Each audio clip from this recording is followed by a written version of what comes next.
علی سمجھ میں نہیں آتا۔ 39 دن خیبر میں محمد رہتا ہے، سارے شجاعان عرب صحابی تابعی اکٹھے، خیبر فتح نہیں ہوتا۔ 39ویں دن کی شام کے تھکے ہوئے سورج کے غروب ہونے کے وقت مرحب نے جب فاحشہ عورتوں سے کہا گیت گاؤ رسالت کی توہین کے، ان عورتوں نے گیت گایا، رسول پریشان ہوا، مصلی عبادت بچھا کے آسمان کی طرف منہ کر کے پیغمبر نے کہا کہ میں نہ کہتا تھا اسے ساتھ لے جاؤں، تو نے کہا تھا مدینے میں رہنے دے۔ جاگو یار جاگو ذرا، تو نے کہا تھا مدینے رہنے دے، اسے چھوڑ آیا ہوں، انہیں چھیڑ بیٹھا ہوں۔ اب یہ گیت تو بھی سن رہا ہے، میں بھی سن رہا ہوں، کسی کی سمجھ میں آیا تو بتا دینا، مجھے بتا دینا۔ استغاثہ کیا، علی آیا خیبر میں، کیوں علی خیبر میں نازل ہوا قرآن کی آیت کی طرح، علی بغیر جبریل کے نازل ہوا۔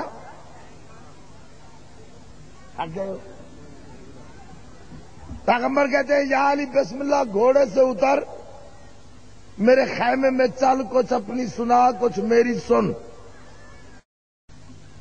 کائنات کا عظیم ترین انسان علی، دنیا میں دو ہستیاں کسی کی سمجھ میں آ ہی نہیں سکتی،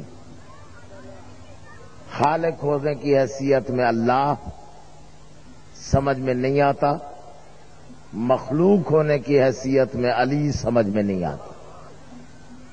لیکن کائنات میں مخلوق میں آدم سے لے کے آج تک صرف ایک علی کی ذات ہے جو سمجھ میں نہیں آتی۔ ٹکریں مار مار کے شافعی مر گیا، علی سمجھ میں نہ آیا۔ دنیا کے امام علی کو نہیں سمجھ سکے، گھٹیا ترین قوم کے فرد جن کے بارے میں علی نے کہا ہے کہ علم رذیل کی رذالت بڑھا دیتا ہے۔ میرا ایک سوال ہے، کوئی جواب دے دے کہ آدم سے لے کے آج تک مکے کی سرزمین میں ابو طالب کے گھر میں ایک ایسا فرزند پیدا ہوا، اللہ کے گھر میں نازل ہوا، ساری زندگی اس انسان کی غذا یہ تھی کہ جو کی سوکھی ہوئی روٹی گھٹنے پہ توڑ کے پانی میں بھگو کے خود بھی کھاتا، نوکر کو بھی کھلاتا۔ غذا جو کی سوکھی ہوئی، 3 دن کی سوکھی ہوئی جو کی روٹی ہو، اور طاقت یہ ہو کہ انگشت کی پشت پہ اگے ہوئے ناخن کی نوک سے 600 من وزنی دروازہ خیبر کا علی پرندے کے ٹوٹے ہوئے پر کی طرح آسمان پہ اچھالے، آج تک واپس نہ آئے، کون سمجھتا ہے؟ اچھا، اگر 600 من کا دروازہ علی اکیلے نے اٹھا لیا تھا، مرحب کو قتل کرنے کے لیے تلوار کہاں سے چلائی تھی؟ وچوں کھڑکی کاٹ لی ہونی، درمیان میں کھڑکی کھول لی تھی اس کی گردن کاٹنے کے لیے۔ کہ اس وقت اس دروازے کو آسمان پہ اچھالا، تب کا اچھلا ہوا آج تک واپس نہیں۔ پھر ان کو پکارا جاتا ہے، پھر ان سے مدد مانگی جاتی ہے، یا علی مدد، یا رسول اللہ مدد، یا بہاول حق مدد، یا 11ویں والے مدد، ادرکنی یا علی، اغثنی یا علی۔ یہ شرک کی کبھی ترین صورت ہے کہ انسان ان کو پکارے جو اپنی مدد اگر علی مدد کرنے کی قوتوں والے ہوتے تو معاویہ سے اتنے عرصے تک جنگیں کرنے کی کیا ضرورت تھی؟ فوراً ہی فتح نہ پا لیتے؟ کیوں ان کے بیٹے حسن نے صلح کی اور منبر پر معاویہ کو بٹھایا؟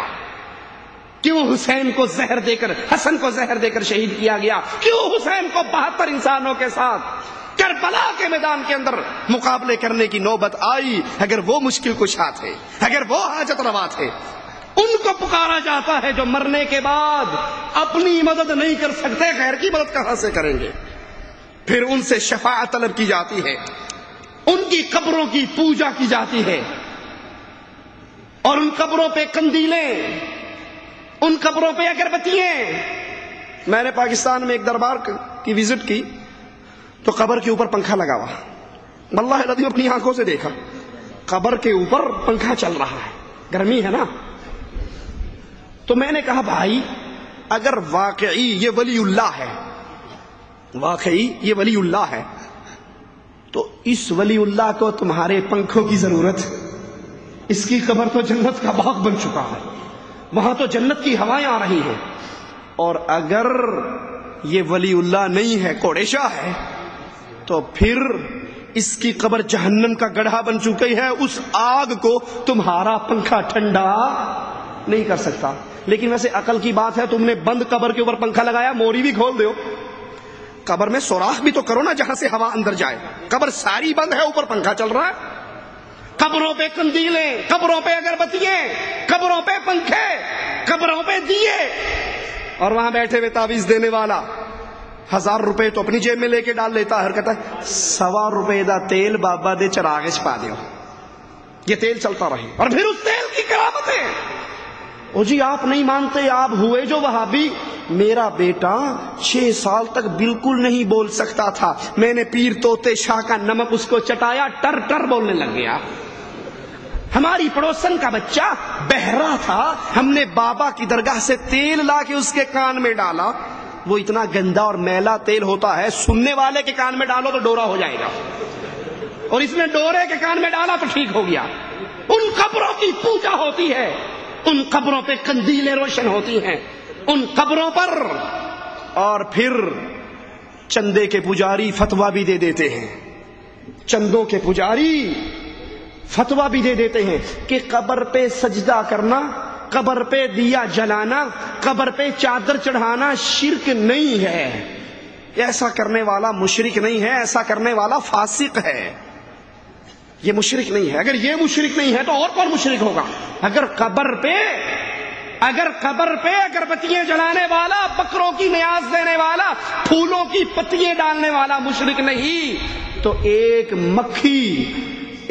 مکھی قبر پہ دے کر جہنم میں جانے والے کا کیا جرم ہے؟ اگر حجویری کی قبر کو 2.5 من عرق گلاب سے غسل دے کر انسان پھر بھی مواحد رہتا ہے، تو مکھی والے کو بھی اجازت ہوگی، وہ قیامت کے دن اللہ سے کہے گا ربا میں تے مکھی دیتی سی، میں نے تو مکھی دی تھی، میرا جرم کیا ہے؟ یہاں تو عرق گلاب دینے والے جنت میں آ گئے۔